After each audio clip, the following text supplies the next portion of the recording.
हाँ, बिहार में जिस तरह से सीट शेयरिंग को लेकर पेच फंसा हुआ है, वहीं दूसरी तरफ बंगाल में अगले साल विधानसभा के चुनाव होने हैं। वहां बिहार की तरह एसआईआर पर हंगामा शुरू हो गया है। हालांकि बंगाल में एसआईआर की प्रक्रिया शुरू नहीं हुई है, लेकिन ममता बनर्जी ने इसके खिलाफत में एक ऐसा बयान दे दिया है जिस पर बीजेपी ने मोर्चा खोल दिया है। पूरी खबर देखिए इस रिपोर्ट में।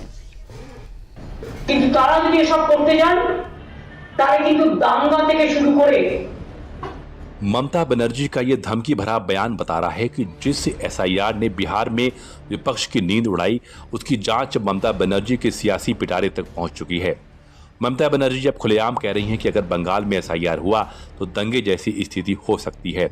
सोचिए, ये बयान ममता बनर्जी तब दे रही हैं जब वो खुद वर्तमान में बंगाल के मुख्यमंत्री हैं, जबकि बिहार में हुए एसआईआर के खिलाफ विपक्ष कोई भी पुख्ता सबूत नहीं दे पाया। इसके बावजूद सोचिए कि ममता बनर्जी जब इस तरह के खुलेआम दंगे की धमकी दे रही हैं, तो जाहिर है कि उनका सियासी स्वार्थ भी बड़ा ही होगा।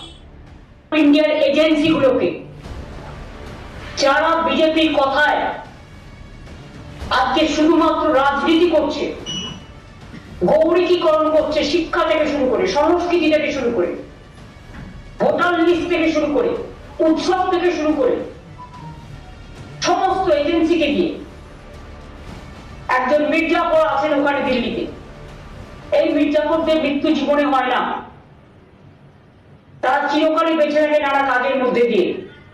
এই মির্জাপুররা মনে করেছেন তারাই শেষ কথা বলবে, কিন্তু তারা যদি এসব করতে যান তারা কিন্তু দাঙ্গা থেকে শুরু করে। पश्चिम बंगाल में एसआईआर प्रक्रिया कभी भी शुरू होने की उम्मीद है, क्योंकि 2026 में चुनाव होना है और इस प्रक्रिया ने बंगाल चुनाव के राजनीतिक लड़ाई का मंच अभी से तैयार कर दिया है। एसआईआर के लागू होने को लेकर टकराव शब्दों की जंग में बदल चुकी है। ममता बनर्जी के इस बयान के बाद अब बीजेपी ने ममता बनर्जी के खिलाफ मोर्चा खोल दिया है। पश्चिम बंगाल के नेता प्रतिपक्ष और बीजेपी नेता शुवेंदु अधिकारी ने मुख्य निर्वाचन अधिकारी से मुलाकात की और उसके बाद बड़ा बयान देते हुए दावा किया है कि बंगाल में 1 करोड़ फर्जी वोटर हैं। और बंगाल में कम से कम 1 करोड़ नाम तो चला जाएगा। 13 लाख तो डेथ है, आधार कार्ड डीएक्टिवेटेड हो गया है। 16 लाख का डबल ट्रिपल एंट्री है, हम लोग तो सबमिट कर दिया। 29 लाख तो शुरू का दिन ही चला जाएगा। इसका बाद तो बांग्लादेशी मुस्लिम है, रोहिंगा है, फेक वोटर है, सब मिला के तो बिहार में 65 लाख हुआ, बंगाल में तो 1 करोड़ तो होना ही चाहिए। ममता बनर्जी के बयान के बाद बीजेपी ने उनके खिलाफ मोर्चा खोल दिया है। शुवेंदु अधिकारी ने ममता बनर्जी के खिलाफ चेतावनी और कार्रवाई की मांग करते हुए चुनाव आयोग को पत्र भी लिखा है। वहीं बीजेपी आईटी सेल प्रमुख अमित मालवीय ने भी ममता पर हमला करते हुए कहा कि उन्होंने राजनीतिक और संवैधानिक मर्यादाओं की सभी सीमाएं पार कर दी हैं।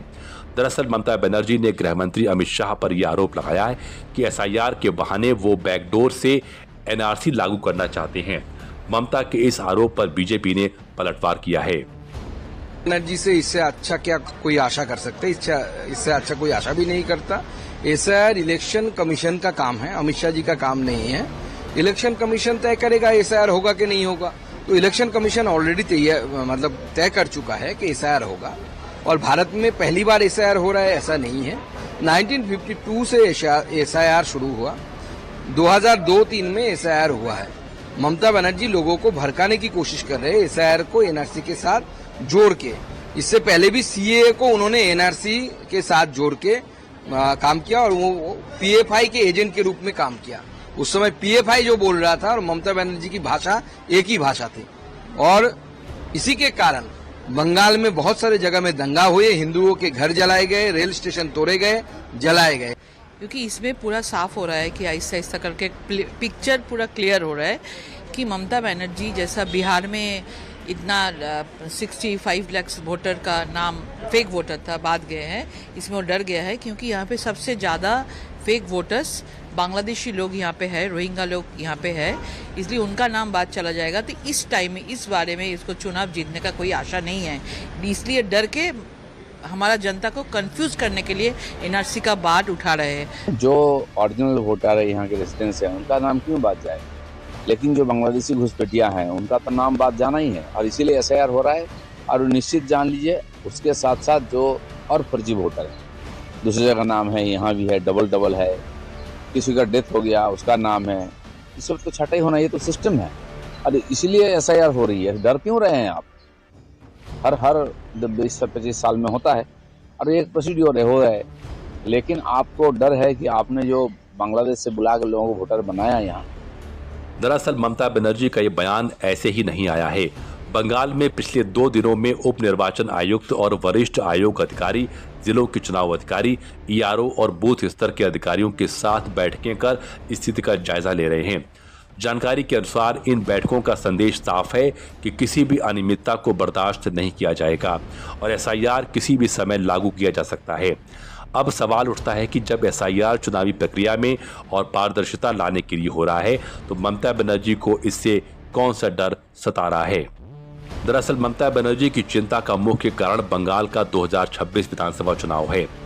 आने वाले चुनाव में TMC और BJP के बीच कांटे की टक्कर मानी जा रही है। TMC ने 2021 में 213 सीटें जीती थीं, जिसमें मुस्लिम और गरीब वोटरों की बड़ी भूमिका थी। बंगाल में 27% से ज्यादा मुस्लिम आबादी है, जो ममता का कोर वोट बैंक माना जाता है। अब अगर बिहार मॉडल की तर्ज पर बंगाल में मतदाता सूची का SIR हुआ, तो माना जा रहा है कि दस्तावेजों की कमी के कारण लाखों वोटरों के नाम हट सकते हैं। इसका प्रभाव सीमावर्ती जिलों में देखने को मिल सकता है, जहां घुसपैठ का आरोप BJP हमेशा TMC पर लगाती है। अब ममता को डर है कि यह प्रक्रिया उनके वोट बैंक को कमजोर कर BJP को फायदा पहुंचाएगी। दूसरी तरफ ममता के बयान और SIR प्रक्रिया की तैयारी के बीच ही छोटे छोटे विरोध प्रदर्शन शुरू हो गए हैं। विशेषज्ञों के अनुसार जैसे ही ममता बनर्जी की चेतावनियां और बढ़ेंगी, ये प्रदर्शन व्यापक रूप ले सकते हैं। इन घटनाओं से ये भी साफ हो गया है कि 2026 विधानसभा चुनाव से पहले पश्चिम बंगाल में SIR को लेकर एक तेज राजनीतिक युद्ध होने वाला है, जिसमें BJP और TMC आमने सामने होंगी। चलिए यहाँ वक्त तो चले एक और छोटे से ब्रेक का। कब तक आप